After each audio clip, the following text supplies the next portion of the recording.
In the name of God, who is most merciful and most gracious, I am Zubair Khan and you are watching my vlog.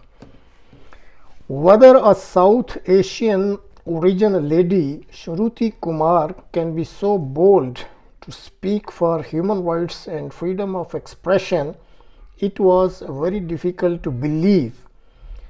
But she did it, and you can listen by yourself. Today, we are celebrated for what we know. In fact, for most of our lives, we've learned to feel a sense of accomplishment in the awards, accolades, and honors that line our childhood homes. How much we know and how we leveraged it got us far. It got us here. But today, I want to convince you of something counterintuitive that I've learned from the class of 2024. The power of not knowing. I grew up in the Great Plains of Nebraska alongside cattle ranches and cornfields. As the eldest daughter of South Asian immigrants, I was the first in my family to attend college here in the US.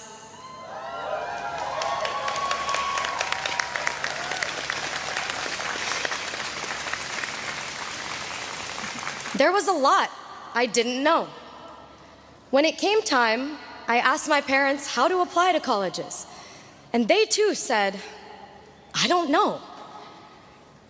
The words, I don't know, used to make me feel powerless, like there was no answer, and therefore no way, as if I was admitting defeat.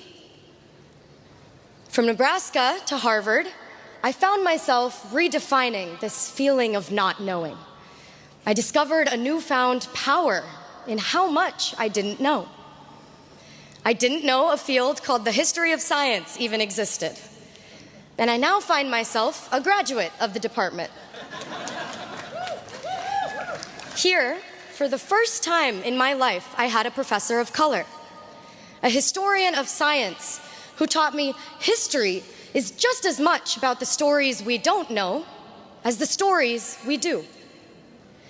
In the history of science, we often look for what is missing, what documents are not in the archives, and whose voices are not captured in history.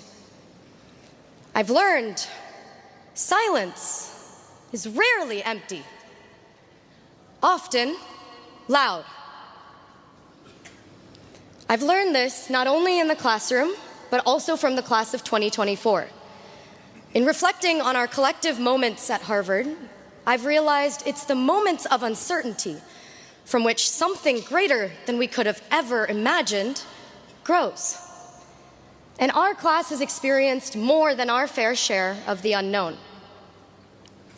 In our first year, during COVID, we didn't have Annenberg to meet 100 people in an hour and walk out remembering 5 names. What did we do? Hefes became the new Annenberg, and we learned to connect differently, building quality over quantity in our friendships. In our sophomore year, Roe v. Wade was overturned, and there was, and still is, in many parts of the country, an omnipresent uncertainty in accessing reproductive health care.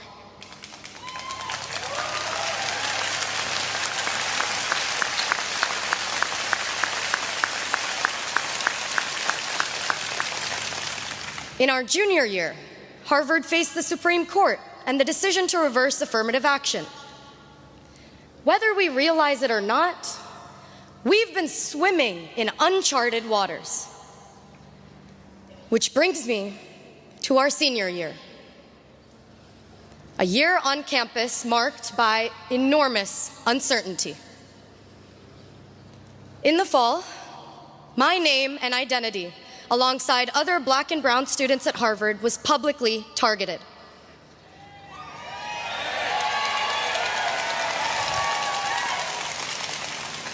For many of us students of color, Doxing left our jobs uncertain, our safety uncertain. This semester, our freedom of speech and our expressions of solidarity became punishable.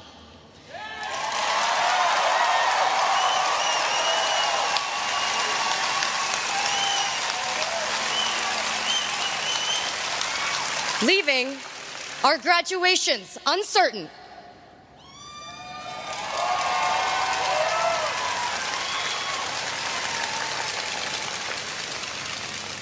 As I stand before you today, I must take a moment to recognize my peers, the 13 undergraduates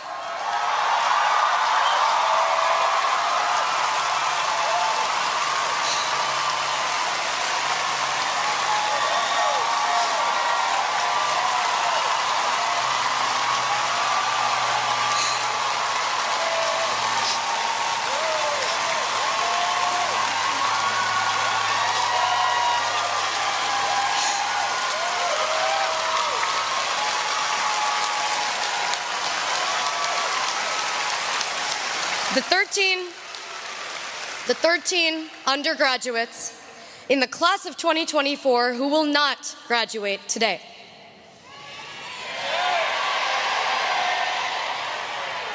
I am deeply disappointed by the intolerance for freedom of speech and the right to civil disobedience on campus.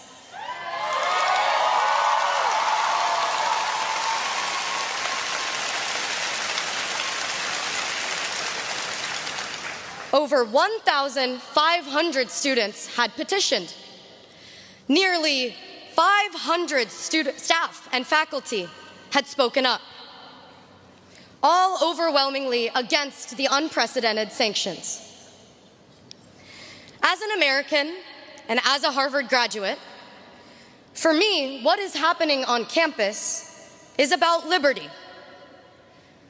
This is about civil rights and upholding democratic principles.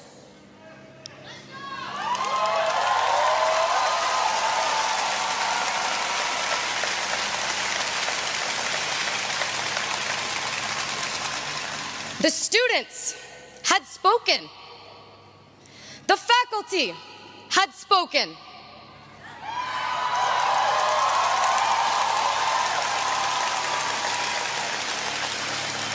Harvard, do you hear us?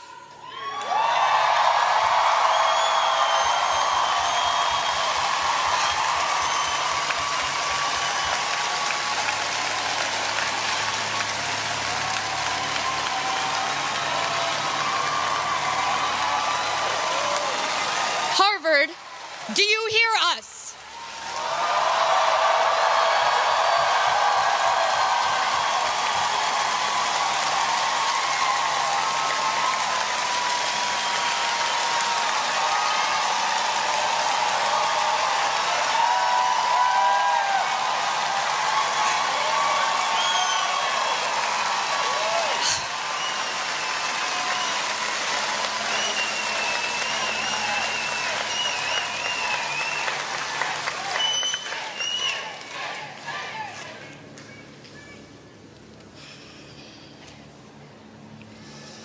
We are in a moment of intense division and disagreement in our community over the events in Gaza.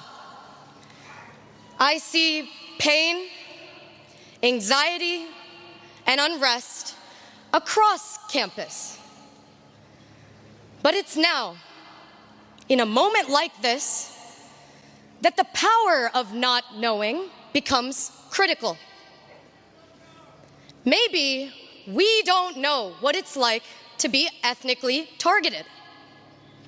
Maybe we don't know what it's like to come face to face with violence and death. But we don't have to know. Solidarity is not dependent on what we know, because not knowing is an ethical stance.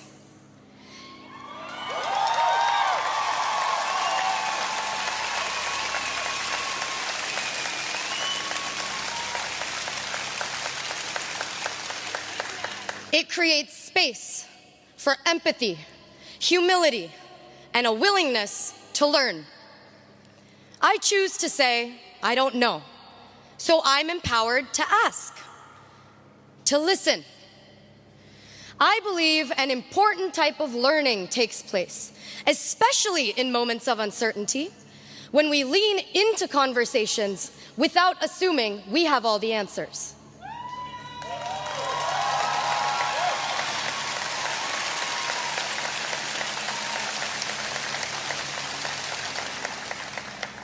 Can we see the humanity in people we don't know? Can we feel the pain of people with whom we disagree? As we graduate, what we know, our material knowledge, may not matter so much anymore. The truth is, it's what we don't know and how we navigate it that will set us apart moving forward.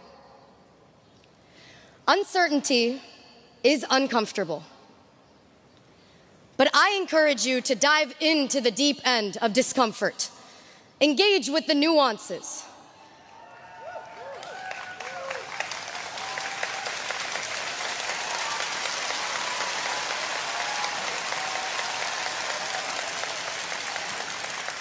and bring with you a beginner's mind, an ethic of not knowing. Emily Dickinson had said, "Not knowing when the dawn will come, I open every door." Thank you, and congratulations.